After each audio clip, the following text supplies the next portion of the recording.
Welcome to Discussions of Music, Healing, and Consciousness with your hosts, Chris Noble and Bill Paratzman.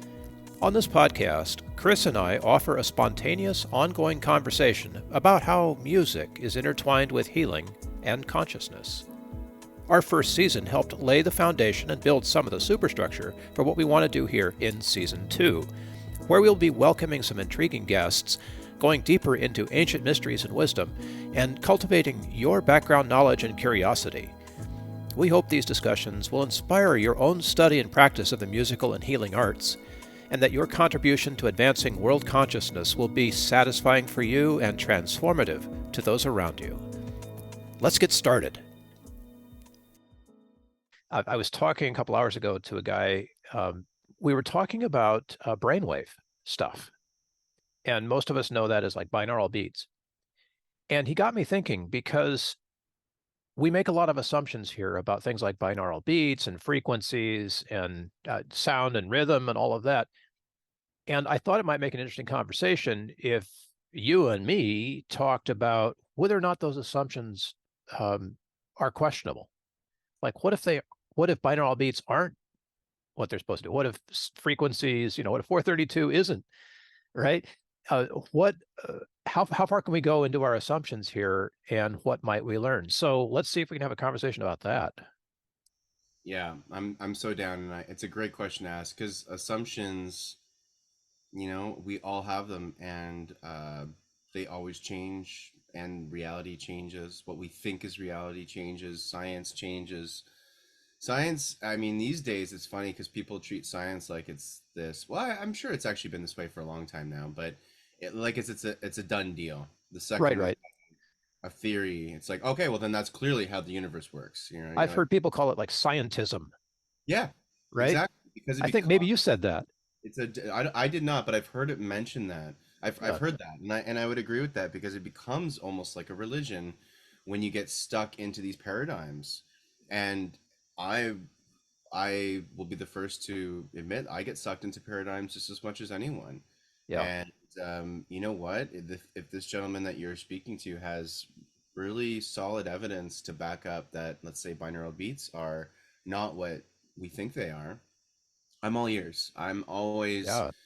I'm definitely the kind of person that even if it maybe stings my ego a little bit, I'm always going to listen to the evidence, to what's put in front of me, to what I'm experiencing, and let that always shift my opinion because my opinion is always gonna change until the day I transition out of this reality. So Yep. Yep. Curiosity is a fact. yeah, yeah, I can't even say that right. no, but it's kind of like change is the only constant in the universe, Yes. right? Yes. That same idea, right? So science is always changing.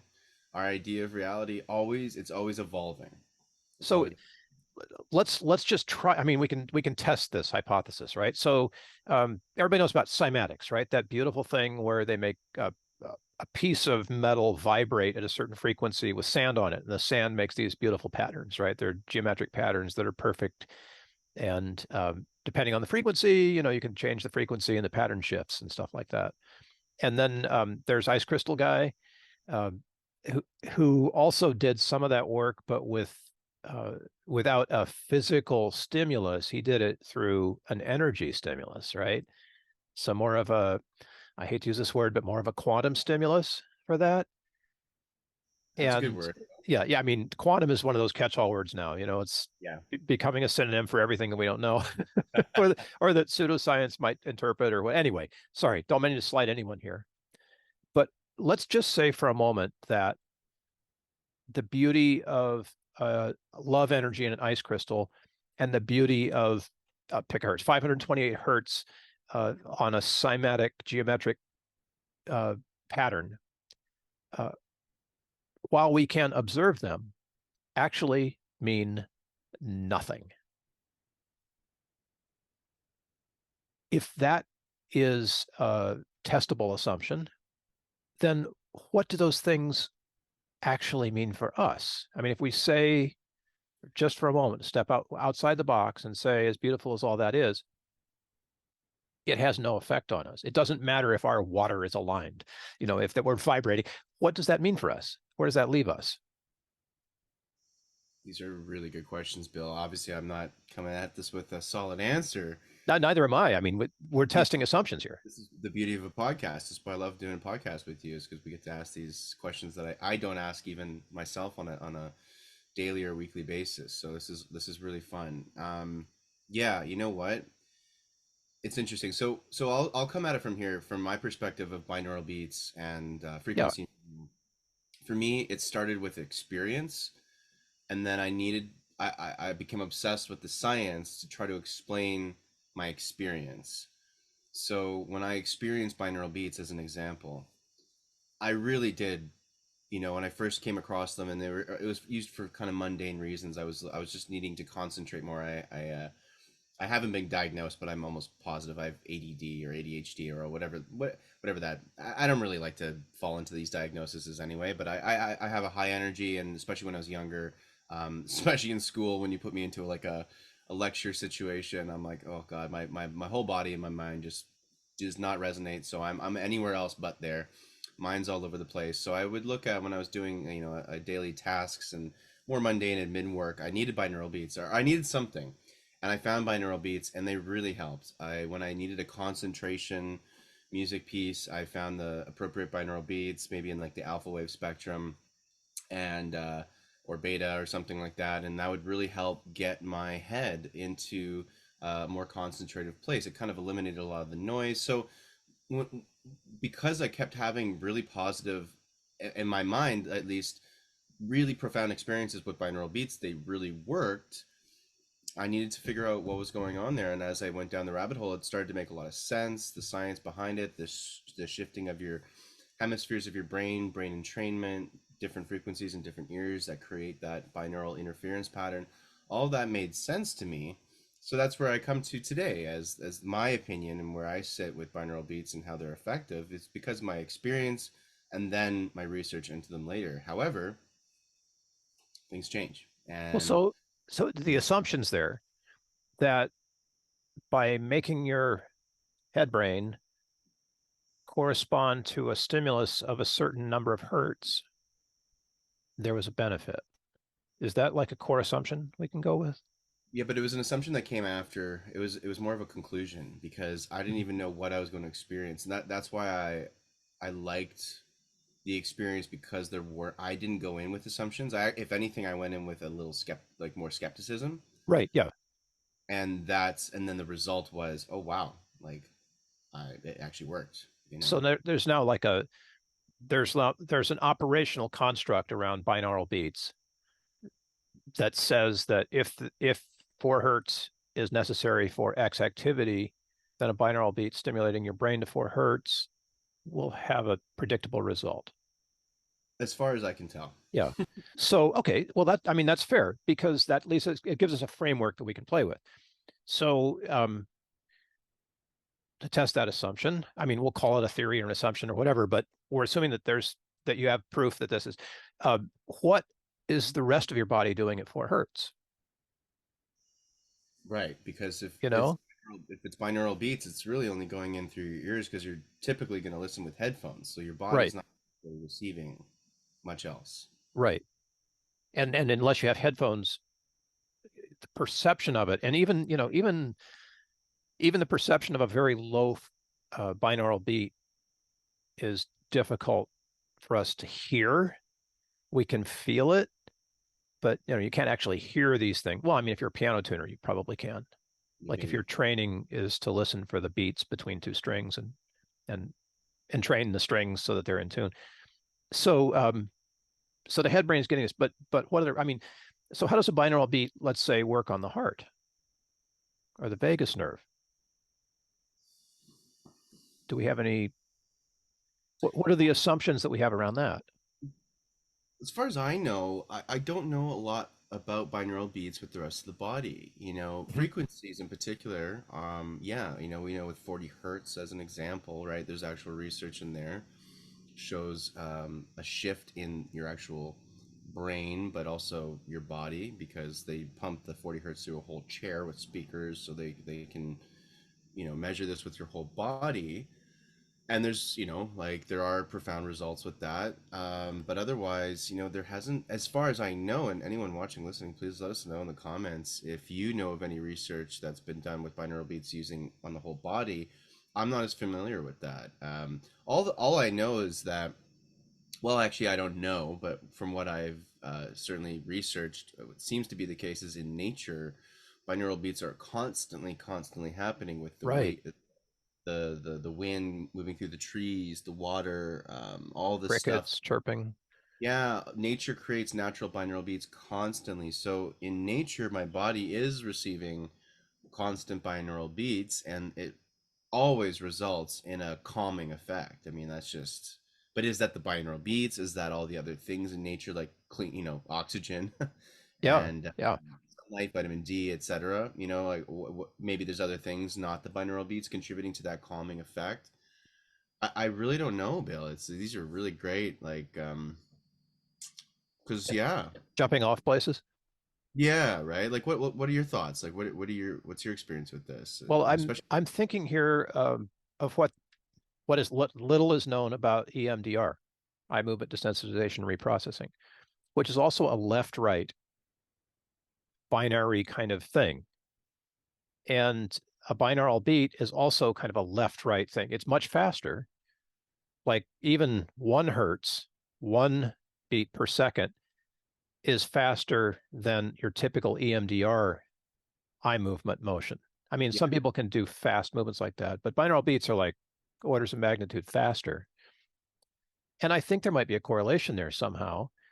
And then that, for folks who don't know what EMDR is, please, take a look. There's a lot of stuff, EMDR Institute, I think, .com or .org. You can check that out. But basically, eye movement desensitization reprocessing is a way of being able to let go of trauma. And it's a sort of aligned way that binaural beats also let us process stuff in a more holistic way. But because they don't really have science yet on EMDR and how it works, they know it works, they don't know how. It's similar to me to binaural beats, and all of that is similar to walking in nature. EMDR was discovered by someone who was walking in nature, which is a correlation that struck me as you were saying it. But in nature, you can't really dial it up or down, right? So we've got the technology to dial up the number of cycles per second or frequency of a binaural beat. And keeping in mind, of course, that the frequency of a binaural beat is sub-audio. We can't actually hear a binaural beat. You have to get up pretty fast before our ears can pick up a audible vibration. So these binaural beats are below audible, but they could also be above audible. We could have really fast binaural beats. What would those do? I mean, would they overdrive us in some way? Uh, I'm just riffing here, and I'm thinking about my experience. We talked about this before, going to Owl City. Oh, amazing EDM kind of band. And I had ear protection because I knew what I was getting into, but I didn't have protection from other things. And I could feel the beat in my body. I could feel my internal organs jumping to this beat. It's that powerful. And I kind of like that, you know? And that's a kind of a beat too. But it occurs to me to think about this. In nature, every cricket is not in tune with every other cricket. They're close enough. And so it sounds like they're in tune. In an orchestra, every instrument is not in tune with every instrument. It's close enough so it sounds like it's in tune. On an organic instrument, you tune things up, but it's not precise. It doesn't have to be because our ears don't hear, with a level of accuracy that would be like, looking through an electron microscope at 2 wavelengths and trying to figure out. So we are, I think, constantly subjected to these kinds of binaural beats. Even at an Owl City concert, there's probably something going on there that is an entraining factor, shall we say. Whether that's happening in left and right ears at the same time, or whether you're simply sitting there enjoying the concert, sweeping your eyes left to right over the stage to watch what's happening on the left side and the right side and the left side and the right side. I mean, we do these movements all the time. We walk in nature. So trying to sort of maybe boil that down and turn it into a technical process that we can use and control, let's face it, we all want to do that kind of stuff. We're all it's in some way curious. And once we find something that works, we stick with it. But what if there's more? What if the actual fact of trying to capture that removes some of the benefit, maybe? It's also what I'm wondering. We're also kind of maybe brushing into a territory of the positive effects of interference and dissonance Oh, versus yes, sure, harmony. right? I'm just looking at this from a different lens as you're talking. It makes me think like, in music, for example, dissonance. I mean, it's used all the time, especially in classical music or in jazz for that matter, or in any genre, but like especially those genres, and used beautifully. However, typically in music, dissonance is something that sounds off. It doesn't sound, let's say, soothing and appealing to the ear. And usually when you hear something dissonant, you kind of are waiting for it to get resolved into a major chord or something like that. Binaural beats kind of remind me of dissonance, because they create this, instead of it being like a perfect harmonious like kind of tone, it's got this like oscillation, dissonance. And that's the whole binaural beat, is because there are interfering frequencies. They create an interference pattern that's dissonant. And the more, it's like I look at dissonance sometimes as a, like when you're really looking to clean something, you put that elbow grease into cleaning, the corner of your floor there, and you really I got like to that. scrub, Yeah. scrub, scrub, scrub, scrub, and then you can get it, and then great, and then now we can move more harmoniously and come back to that harmony. But I needed some dissonance in there to really clean that dirty corner in the room, and I So, wonder, for yeah, clarity, are you suggesting that the dissonance, two tones that don't jive, is perhaps an extension of a binaural beat, which is one tone that doesn't jive with itself? that's what I'm wondering out loud, Yeah. because when I'm feeling a binaural beat, and I'm going on my experience now, I don't know any about what the science would be here, but when I'm experiencing a binaural beat, a lot of the time it feels like I'm getting a deep cleaning in my brain. Hmm. It feels like that. So I wonder as well, are we experiencing benefits of interference patterns, benefits of, and because sometimes it's not necessarily interference pattern could give you a headache, it could be not beneficial too. We might get a lot of interference patterns through our electronic devices that we can't hear or see because they're all on like really, really, really high frequencies. Like any of your Bluetooth devices, that's 2.4 gigahertz.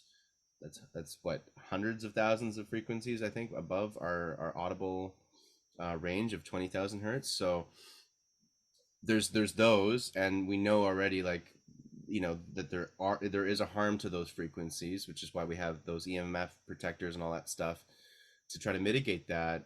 But then on the flip side, our binaural beats an example of positive interference, positive dissonance, that helps us, I don't know, clear our minds, as one example. So maybe that's what we're brushing up on, and nature being, nature knows how to create the best of the interference patterns that just eliminate Or all that stress, right? conversely, we evolved the way we are because nature helps sustain us. Mm-hmm. Mm-hmm. Like if nature had been tuned slightly differently, we would have evolved slightly differently Or to, wouldn't even be here at all, or even be perhaps. here at all, right? I mean, who knows? Right. So, going back to your head brain thing for a second. So, one of the things I've noticed, and this is a stretch, maybe you've noticed this too. If you're listening to this, how many people out there are just repeaters? They hear something great, and then that's what they talk about the whole time. It's like you can't get somebody.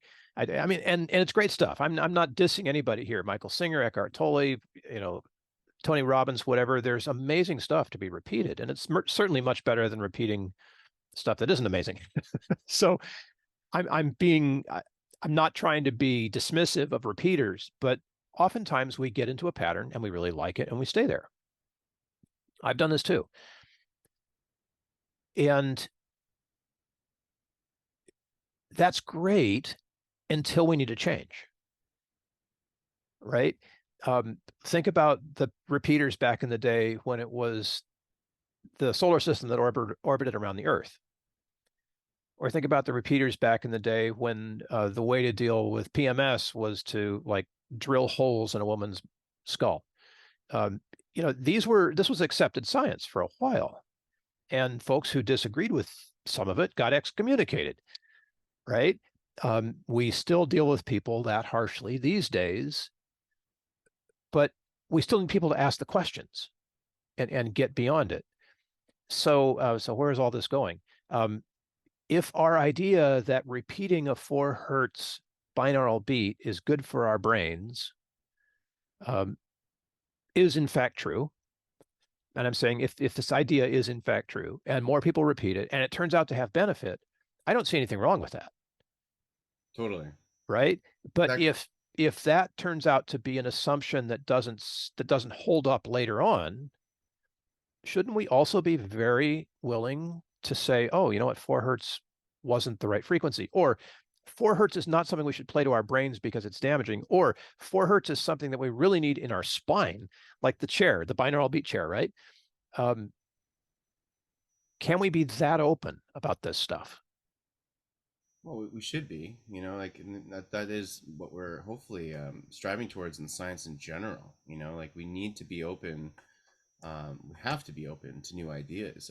We literally cannot evolve if we stay stuck in old paradigms. And like we were saying at the beginning of the episode, change is the only constant. So things are always going to be shifting, and we gotta, if there's any kind of training that I think, and I'm always working towards this myself, is to continually check my ego at the door and to continually be open to new ideas, um, especially if they upset my whole paradigm, but the facts are, they're clearly true, Yeah, and I'm like, yeah. ah, all right, fine, Okay, like, fine, whatever.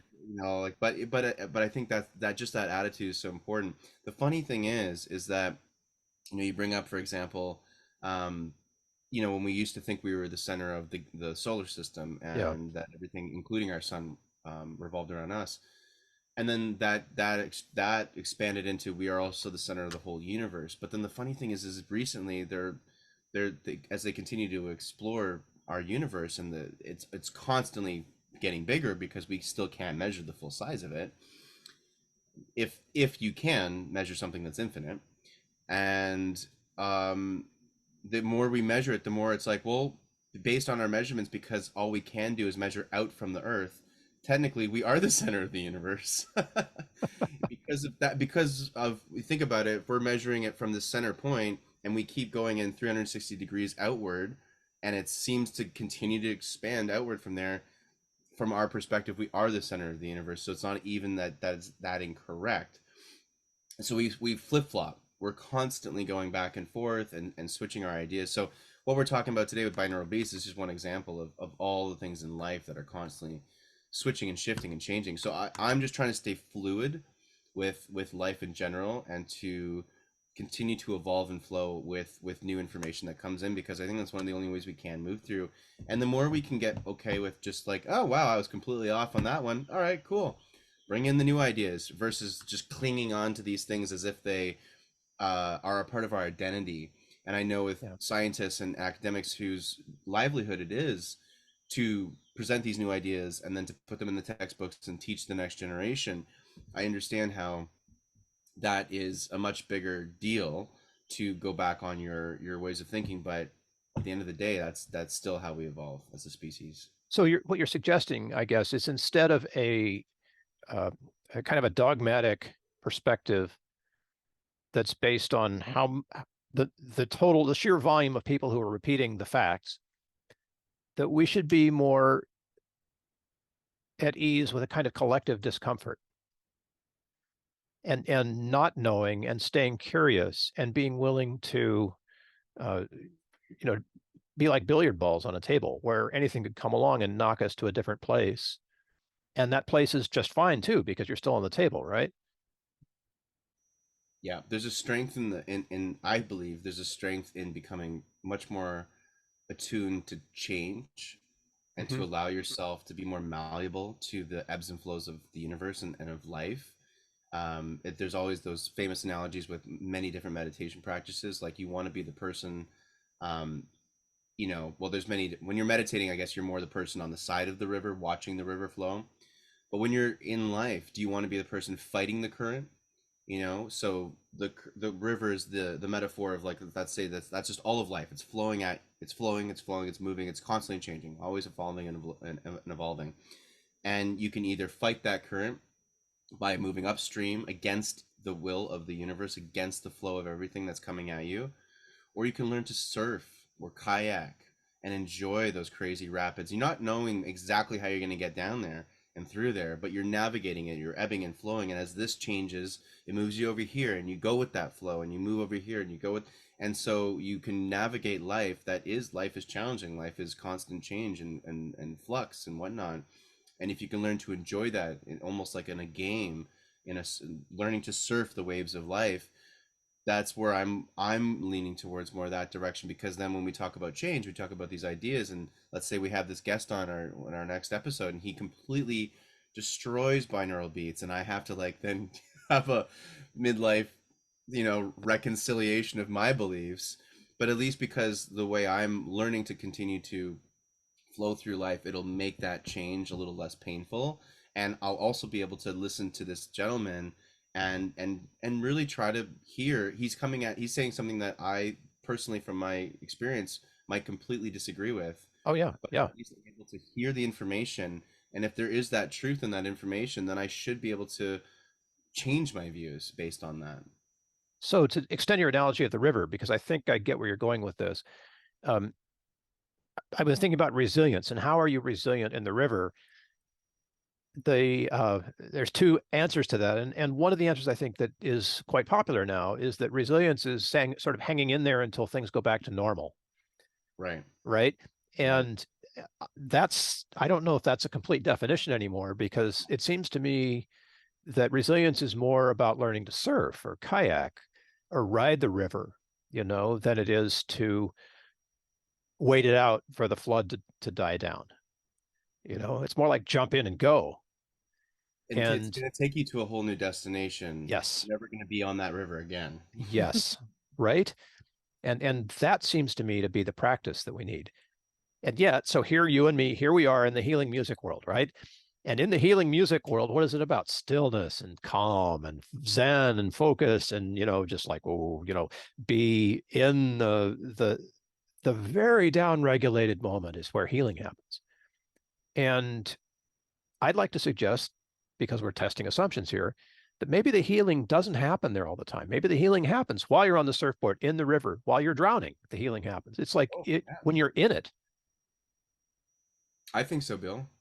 So how do Uh, we support that, man? I mean, I felt pretty good after Owl City, and that was definitely not, like touted as a healing music concert. I think we got to redefine healing. Like, what do we think healing is? And there's nothing wrong with our traditional ways of going about healing, but there's just so much more. I think it's something that perhaps is just way more nuanced and complex than we once thought, because healing can truly come from even something as viewed as maybe regressive in the spiritual community as going to a bar with your friends and having a couple of beers Oh yeah. and enjoying yourself as a normal regular old human being, and having just wonderful conversation Well, at let's bring this. that one home, man, because this is really poignant for a lot of people right now. A lot of people having trouble with sobriety. Mm, What if healing from alcoholism is not healing from a disease? And what if sobriety, which is no substance of any kind, I don't use anything, is not the healing, right? I mean, think about that if you're listening to this for a second. What if sobriety means that you can go to a bar and have an incredible conversation with people and have a couple of beers and reach a new level of spiritual awareness that you would not have had if you stayed home, or if you didn't have two beers, or pick anything that yeah. seems to interfere with your level of normalcy or whatever it is that you want. And I'm not telling everybody, please, honestly, if you are dealing with alcoholism right now, I'm not telling you to go out and get drunk. Please disclaim that, Bill. We don't want Yeah. this on our shoulders. But that's the analogy. So let's work with it as sort of like another metaphor for how healing can happen. Yeah, this is a thought experiment, everybody. Just to be abundantly clear here, I have a Yes. couple of friends who are sober, and alcohol is their absolute the thing that drags them into a Great very respect. We love you guys. yeah. We love you too. We love you absolutely. What we're trying to do is play with this idea here. So, you know, for me, I've been having a lot of healing experiences that are not traditional at all, and um, like your concert, Bill, where Yeah. I come out of something and I'm like, wow, I just had like the most basic thing. Sometimes it's at a grocery store and it's an interaction you have in the soup aisle or so. Like you're getting your cereal or something, and I remember I had the most hilarious interaction with when I was in Malta, and this gentleman who did not speak any English. He's an elderly gentleman. We realized we were wearing the same shoes, and so we just pointed at each other's shoes and were hysterically laughing. There was no language involved to enjoy that interaction, and we came from completely different walks of life, no, not speaking the same language, just kind of pass. I was waiting for a bus.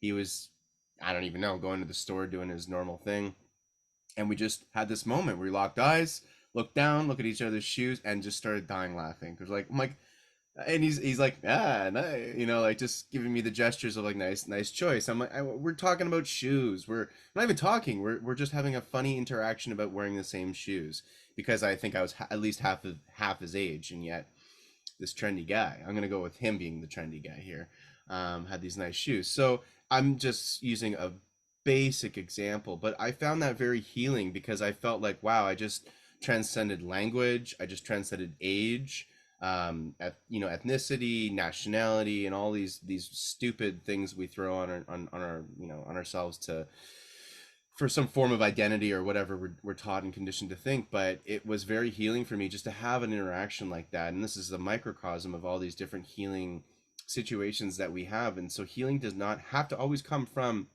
oh, I spent $300 on this Reiki sound healing, psilocybin, inner journey, which also is fantastic, also amazing. We're not knocking that, but it's just healing can look healing can be a cathartic conversation with a family member, with a past relationship, or an old friend. I just took my old drummer friend from he was visiting with his in-laws and his wife from Toronto like 2 days ago, and I took them out on a hike on Saturday, and I hadn't seen him in about 3-4 years, pre-pandemic. Hadn't seen him since then, and just that interaction, just to like be with an old friend and with their family, and you're just walking through nature together, and that day was healing. That whole day was healing. And I know I got a text from him the next day, and he just was like, wow, man, that was magic. It was just magic. I don't know else to say. That was a beautiful day. I'm like, I know, it really was a beautiful day. What did we do? I don't know.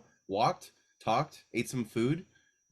you know that was a healing experience for me. So I'm just giving the most mundane examples to illustrate healing can be anything. And I think we do need to get to a place where we can not have to just slap labels on any of the stuff. Binaural beats are blah.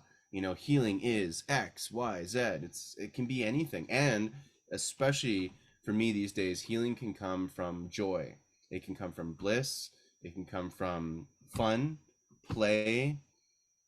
It doesn't have to always be shadow work. Shadow work is important. It's great, also good, and it doesn't have to always be a freaking uphill Mount Everest journey of going to the depths of your pain and your sorrow and all this stuff. It doesn't have to always be that way either. So I'm just throwing some examples at you guys, and that's my thought. I'm so down with this because what you just said, healing doesn't always have to be some momentous uphill battle. And we've focused way too much on that. I've focused way too much on that. A lot of the work that I've done has been with at-risk people. And one of the nice things about at-risk people is that they realize they've hit bottom and they've turned the corner. And so they're open. And what they're open for comes in so many ways. but it works a lot better if it comes with joy, and if it comes with uh, sort of an acceptance, you know, doing some heavy lifting, like some psychological work or whatever, that's important. But a lot of people who've been through anything that has gotten them to the at-risk place in life, and that could be, at risk from homelessness or post-traumatic stress. It could be financial. It could be any number of things could put you at risk. Once you realize that, you've turned the corner. You said, oh my gosh, I no longer want this. What do I want? And the very first thing that always happens is that you want something more fun, something more joyous. And however that comes, a walk in nature, psilocybin trip, concert, uh, hanging out with friends, noticing somebody else is wearing cool shoes. These little things open us up and soften us up for the healing that's necessary. But I never, at that moment of being most depressed, think to myself, oh, if I only had 528 hertz right now, and go find a tone generator. I always just sort of open up to whatever comes my way. And often what comes my way is musical, but that's my lane. Uh, People who are cage fighters will say the same thing about cage fighting, and that's totally cool. It's It's just being maybe the healing that we need to teach is to be more open at that moment, like to not stay on the bank of the river, to jump in. it's like it is a self journey, because we all heal differently and we all experience life differently and we all Yeah. find joy in different ways. One of the best tools, in my personal opinion, for healing is laughter. And I Oh, know that's a bit of definitely. I know it's a no-brainer for most people hearing this, but I think an important reminder still at the end of the day, because we really can, especially in the healing journey. And I do find a lot of people in the spiritual healing community sometimes can get way too focused on all of the shadow, shadow, shadow, shadow, negative, negative, negative. And you need that balance. It's important to go into those depths, because that's where the power is too. Your shadow, a lot of the time, and as you know, Bill, with the hero's journey, that's where you get the gold. That's where, like, your trauma is your power. And that's a beautiful place to be able to go into and to extract that power. And that's why these therapies exist. That's I'm not saying that's not important, because it is. It's huge. And we need to balance it with the positive, with the fun, with the play, with the not taking things too seriously. Like, let's laugh at our Yeah. sorrow. Like, let's laugh at our insecurities. Let's laugh at all of the things that we're moving through, because I don't find it, we're being not, it's not, you're not being disrespectful. You're actually able to honestly live in more lightness and love and joy when you're able to laugh at everything. I look at the craziness in the world, and sure, it can be very sad and depressing, but I also have to laugh at this human race of ours. We're like kindergarten kids, and with dangerous technology, but we're literally like children and just falling over constantly. But I just watched. I'm obsessed with the Marvel movies these days, more and more actually, because I really find they're quite therapeutic for me to watch. Because I'm watching the hero's journey each and every movie, and the metaphors and the things that they bring up in these films, regardless of your opinion. I know they're big pop culture things and it's big Hollywood productions, but there is just something in all those films that I walk away every time going, wow, the metaphors are bang on. And I just watched the Captain Marvel movie, and there's this scene where it shows her from like 3 years old, 8 years old, 10 years old, 18 years old, then 25 and 30 years old. Each time she makes these massive mistakes in her life, or she literally she falls down, like it's whether she was in our army training or as a kid on the swing, she's fallen down. And each time it shows her falling down, it shows her getting back up again, and like standing back up, and like that resilience, and like it shows like that was her superpower her whole life, that she all of a sudden realized. She's like, oh my god, part of us being human is just this resilience, that we just keep getting back up again, we keep getting back up again, and that's part of our superpower. And then that's what allows her to become Captain Marvel, and become one of the most powerful beings in the universe. But that's the journey that we're on right now. And there's these, and I think we just need to have some fun and play with it. Otherwise, it's going to get way too dense and serious. And at the same time, it's not just good vibes only, people. You know, like no, no, no. We want the shadow. We want the darkness as well. We just want the balance, the yin and the yang. You know, the light and the dark, the good and the evil. We want it all because that's what life is. It's colorful. You know, My so. step grandmother years ago did a lot of volunteer work with the Red Cross after the Second World War in China. Mm. And we always used to joke about being part Chinese, loving Chinese food, all of that. We're definitely not, we're as white as they come. But she gave me, I guess when I was a teenager or something like that, a Nechki. And if you haven't seen it, Google it. I don't know how to spell it right off the top of my head, but a Nechki is a little thing that a Zen monk would wear usually on a piece of leather, a leather strap around his neck. And it was a carving. And it would be a meaningful carving of something that was important to the monk who was wearing it. And the one that my grandmother had given me was of this little, it was a carving of a monk actually. And he's sort of hunched over, and on his shoulder, he's got a little water bottle that, to carry water back from the well. And he's also clutching in his other hand an axe to chop down bamboo or trees with. And, he's in his robes, and wherever you can see that he's wearing a monk's robes. And on his face is a big smile. So there's carved smile on his face, and then there are carved tears coming down from his eyes. And I didn't learn until years later that this little Nechki is the actual physical embodiment of a Zen proverb. And the proverb is before enlightenment, chopping wood, carrying water. He's got his axe, he's got his water bottle. After enlightenment, chopping wood, carrying water. And it's everything that you were just saying, because there he is, he's doing the work.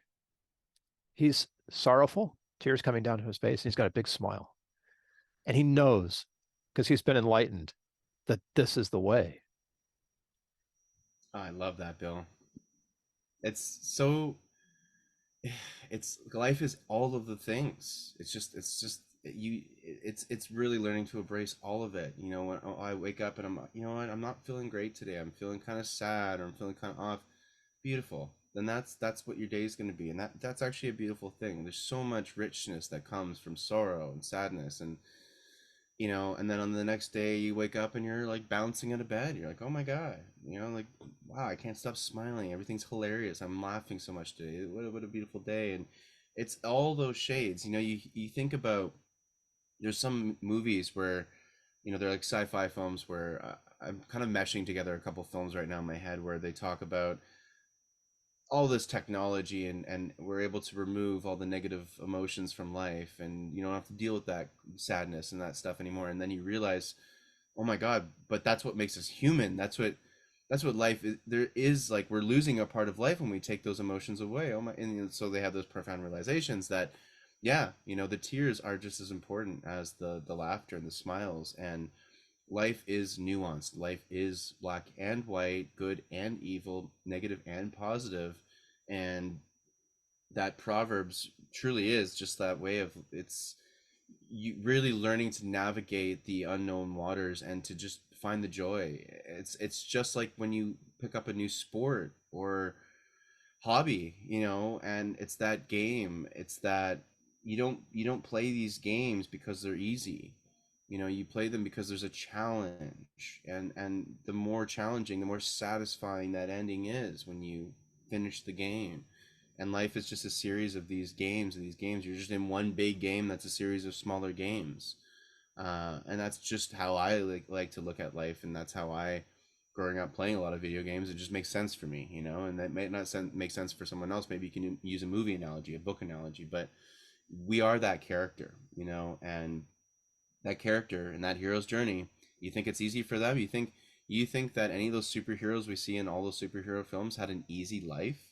Look at all of the origin stories. Batman, Superman, it doesn't matter which superhero you're looking at. Spider-Man, all of their origin stories are suffering, challenge, overcoming the challenges, new challenge, overcoming that challenge, and so on and so forth. It's just this endless death and rebirth evolution for them, but that's what makes them strong. And so, and I Yeah, think that's yeah. what is to embrace that journey. Maybe the reason they're superheroes is because they have a lot of practice. Yeah, that's what makes you a superhero. So some like my I had a friend yesterday. She's going through a challenging time, and I was just saying, I'm like, this is where you're getting your power now. Like these are those moments where the superhero's journey or in the hero's journey, where you're these depths of pain are going to be where you draw the most amount of power for your future endeavors. When you're speaking at a big lecture on a stage, or you're writing your book, your autobiography, or whatever it is, these are the moments that will be those defining moments in your life. And to if you can just take a bit of that lens, I know it's hard when you're in the thick of the emotions, trust me, but to at least when you're in the thick of the emotions, at least be like, wow, I'm getting a lot of power from here because it hurts so bad. That means there's that much juice, there's that much gold, there's that much power in these moments that I can use to become that superhero. I was teaching a class of homeless people about emotions and music, and everybody noticed right away like how many of our emotions are not pleasant compared to the ones that are. And we were talking about how you can practice those unpleasant emotions in music, right? You can feel it without having like an external source for it, or you can be angry without having to be angry at something. Mm-hmm. And when you were talking about video games, I was thinking about the practice of that too, because you learn the challenging things and you get scared out of you, but you actually go through and you learn to master the game and beat the boss. But we're in this homeless class, and I kid you not, this actually happened. We're talking about all these what we call negative emotions, and one of the people in the class said, "Well, Bill, it's just brain chemistry," and that really got me, Chris, because if it is just brain chemistry and every other thing that we do with anger, for example, or fear, comes after the brain chemistry, we can undo all that in a way that takes anger and turns it into fuel, like you were suggesting, or takes fear and turns it into fuel. That we use the power of what we think of as negative emotions that have to be managed, right? Or some other way stuffed back onto the radar screen. We can use that power. And here was this amazing guy just saying, well, it's just brain chemistry. I love that. That those are those moments where you're like, oh my God, Yeah. wow, thank you. Right. Right. That's the healing. And in some ways, this is a mind over matter thing, but it's not really that. But if we change our assumptions about where we're coming from, uh, that can be a very health giving moment. Like for me, finally discovering that all of my anger after, I don't know, 40 plus years, and actually being in music and understanding emotion and feeling it and all the other stuff that goes along with living an emotion-full 40-year plus life, at that moment was like, oh man, it's just brain chemistry. The healing is what I do with that. And the underlying assumption that anger has to lead to destructive behavior uh, just disintegrated for me, thanks to this amazing person. All the great martial arts are about channeling your emotion, Exactly, right? not about shutting it down. It's not. It's about mastering your emotion. You Yeah. master your fear, you master your anger, because that's power. It's like a Uh, tool. It's like a samurai sword once you understand. totally. It's Oh, every like watch the Star Wars movies again, everybody. Like these yep. movies, they have some serious wisdom, Serious and wisdom. really, like it's in a lot of our pop culture, except we usually get the other side of that, and not the good stuff from there. And you watch these things with that perspective, and you might walk out feeling. And again, here's a way to heal through fun. You're just watching movies. It's one of the ways I love watching movies, and kind of it's like I'm looking for those nuggets. Sometimes it's a Right. throwaway line sometimes in the film, where it's not the iconic moment or anything like that. Sometimes these little tiny little lines that just get thrown in there. And it's so true, like with the martial arts, it's channeling those emotions. And again, I look at the superhero films, and there's those moments when they're like, Spider-Man's under a whole building of rubble and it's crushing him to death, and then he thinks about what his villain's doing to his loved ones, and he's like, he gets so angry, he can and then just like explodes and is able to push all the debris off his body because he channels his anger, and it saves his life, and then he's able to save his loved ones after because of his anger. Now granted, earlier in the movie his anger got him into trouble because it wasn't channeled, and so you see, it's like, yeah, of course the emotions can absolutely throw you off kilter and can absolutely be a source of instability and challenge and stuff. But if you can channel it and you can master it, and that's what life is learning how to channel these things and master these things, and then it becomes your fuel. It becomes your superpower. Are you a fan of The Princess Bride? Oh yeah, great film. So I saw a little clip of is it Mandy Patinkin I can't remember who the. played the Spaniard, the sword fighter who was Oh out to revenge his father, right? My name is Inigo Montoya. You killed my father. Prepare to die, right? yeah. Well, eventually he kills his father, and in this little clip, that's somebody asked Patinkin, "What's your favorite line from the movie?" And he said, "Well, it used to be my name is Inigo Montoya," but he said, "I watched the movie one day, and I saw something else in it, and I realized that my favorite line had changed." And the line that he's talking about is the line after he's killed the bad guy. He says, "I've been in the revenge business so long, I don't know what to do next." Mm-hmm. And that is just the perfect assumption moment, right? Like his entire life was defined by this assumption, and now it's gone. And now what do you do? But it's also the perfect curiosity moment, right? Where everything can change. And you don't have to know what the change is. You just know that it's the moment, and live fully in the moment of not knowing, free of assumptions, finally free of assumptions. And everything else that happened is still true. And everything else that will happen is going to happen. But in that very moment of not knowing what to do, that's the healing moment. That's the moment where you notice somebody else's shoes are the same as yours, right? That's the moment where joy happens. And if that isn't healing, man, I don't know what is. Yeah, I got nothing. Yeah.